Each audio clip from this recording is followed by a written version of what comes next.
Nyong'o aje wasalimie wananchi.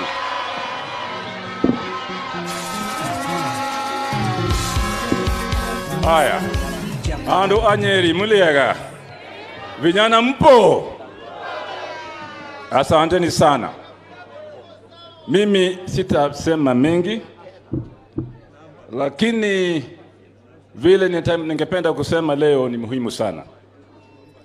Naomba nyinyi mnisikie kwa makini. Wajua ya kwamba uongozi wa nchi si kitu rahisi. To lead a country is not a simple thing. I want to give you an example. When Jesus was just about to leave the world, and he had millions of followers, like millions of Kenyan citizens, and he had 12 disciples. Bwana Yesu asifiwe. He had 12 disciples.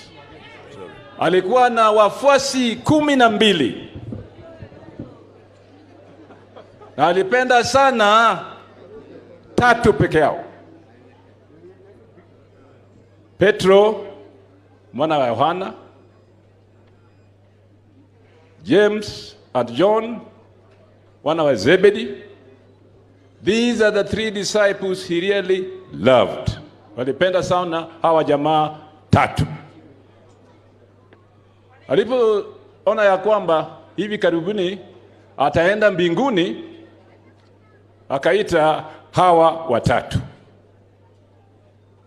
to talk to them, to find out who will look after his people. After looking at James and John, put them aside, and he took Peter, Petro, mwana wa Yohana. And he asked Peter only 2 questions. Peter, son of John, do you love me? Yes, I love you. Mara ya pili aliuliza, Peter, mwana ya Yohana, ulinipenda? Akasema, ndiyo, ninakupenda. Mara ya mwisho Yesu akiuliza Peter, Petro mwana Yohana, unanipenda? Peter akasema, ndiyo, ninakupenda. Look after my sheep. Now, Uhuru was with Ruto 5 years. They went to the election. Whether they won it or not, that's another issue. But you know, in Africa, there are 3 possibilities.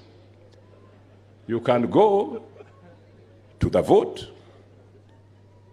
and your votes may not be counted. Your votes may be counted, but they may not be announced.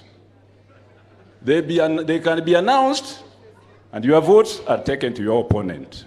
Maneno kwisha. Bwana Yesu asifiwe. Hapa Kenya baada ya uchaguzi, Uhuru realized that, yes, we have the government, but in 5 years' time, I will leave. Who will look after my sheep? Yes, he was with Ruto.